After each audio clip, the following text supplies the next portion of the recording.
Hi, I'm Tommy Moore from the Bartitsu Lab, and in this quick video I wanted to talk about how idle hands are the devil's work. Now, if you find yourself in a fucked up tangle, in a wrestle, in a conflict, it starts to happen, one of the things you want to be constantly aware of, where the fuck are these? Where the fuck are his hands? Because often in-fight access is something that can happen. They might be gobbing off and think they can handle it unarmed. Soon as it comes to pass, it's not as easy as they thought.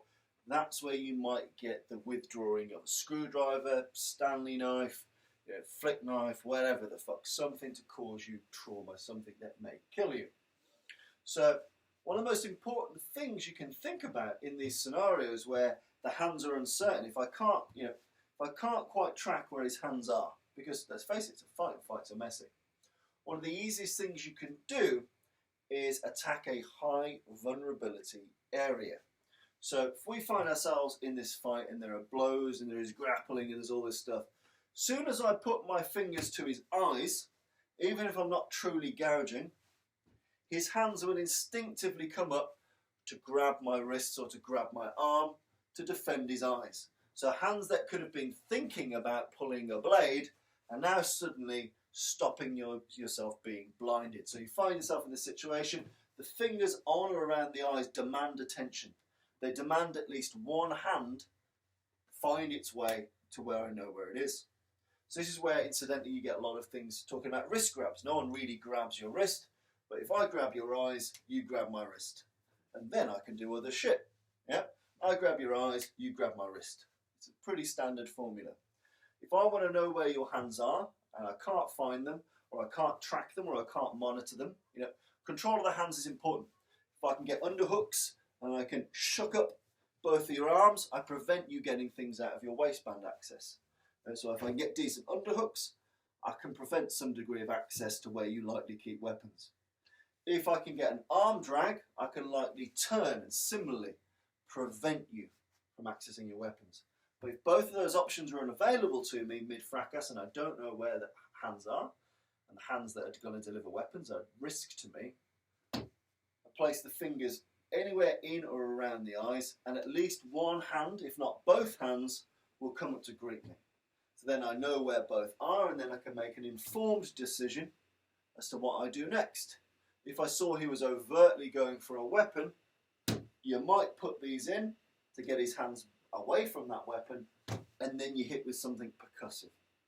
The important thing is, don't just rely on this. This is just to get his hands where I can see them. Odds are he'll grab at my hands to pull my hands away from the very dangerous position they're in. Here. So I put the fingers right into his eyes here, right into that mush, and I can know where his hands are going to be, and then I can do something else. Go from here, whoa, smash in a big elbow, smashing a headbutt, knee to the bollocks, whatever the fuck you're going to do. So if you can't see his hands, put your fingers in his eyes and you'll soon find out where they are, and they'll soon forget searching for that screwdriver in their back pocket, because there's an immediate visceral threat. An immediate visceral threat. You get the same from tracheal seizures. One of the things I like about tracheal seizures is using the edge of the forefinger and the thumb. So as opposed to a C grip like this, I use a pinch grip like this. Feel the difference on your own throat or your own forearm. Feel the difference in the pressure you can exert with this and the pressure you can exert with this type of pinch. I personally find I can get a lot more force, a lot more pain behind this. Now this is just transitory. So you end up in this fucked up grapple. Job 1, maintaining balance. Job 2, being aware of where his hands are, because if I don't have control of his hands or arms, they could be getting any kind of fucking weapon out. But if I want to know where his hands are, I could go for his eyes, or I could apply this tracheal seizure with the pinch grip or the C grip. Again, fingers crushing hard on this larynx will demand the attention of one or more of his hands. One or more of his hands will go to prevent that compression. So again, that buys me time. If we start to grapple and I start to see his hands float, take a decent seizure of this, one or more hands will go to get it, and that allows you then fucking smash in whenever you want to smash in. So you're mid-fight, you're mid-grapple, you're mid-fracas, whatever it is, fingers to the eyes, you'll know where his hands are. grip to the throat, you'll know where his hands are, and then you can decide what you want to do to blast in. But again, it's a really good way to ensure that hands that are starting to think about drawing something are otherwise occupied because you've demanded instant attention. You've demanded instant attention to those things. The groin is a tertiary target. If you grab and crush and smash, it will demand their attention, but the problem is if you're close enough to grab the groin, often it's the body itself that tends to try and make the gap. Whereas fingers to the eyes, grip hard to the throat, that will tend to engender a response from the opponent that wants to grab the hand that's causing the damage.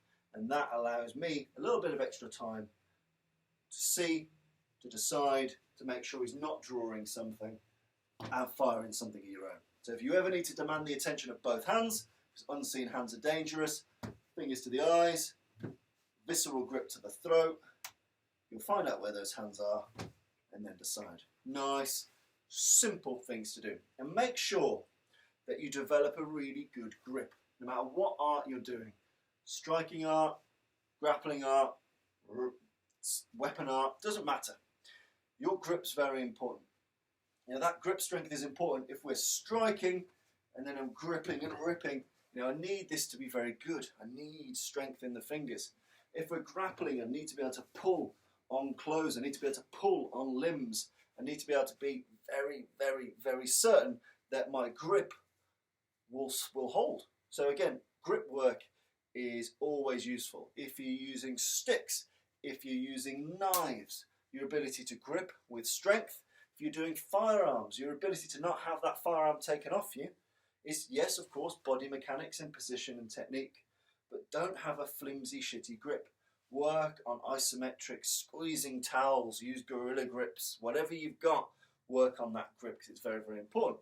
Because then, if you think about it just from an alarm perspective, let alone any weapon retention, boom, when the fingers are mauling into the face, when the fingers are crushing into that trachea, it has the most pain, the most shock, the most trauma, the most damage. And that will make his hands move up faster than you've ever seen before. So very, very important thing. Also make sure when you're doing this, you drop your nut. I don't because I'm speaking to you guys. A nut for you Americans. He's not come, it's my head. Yeah.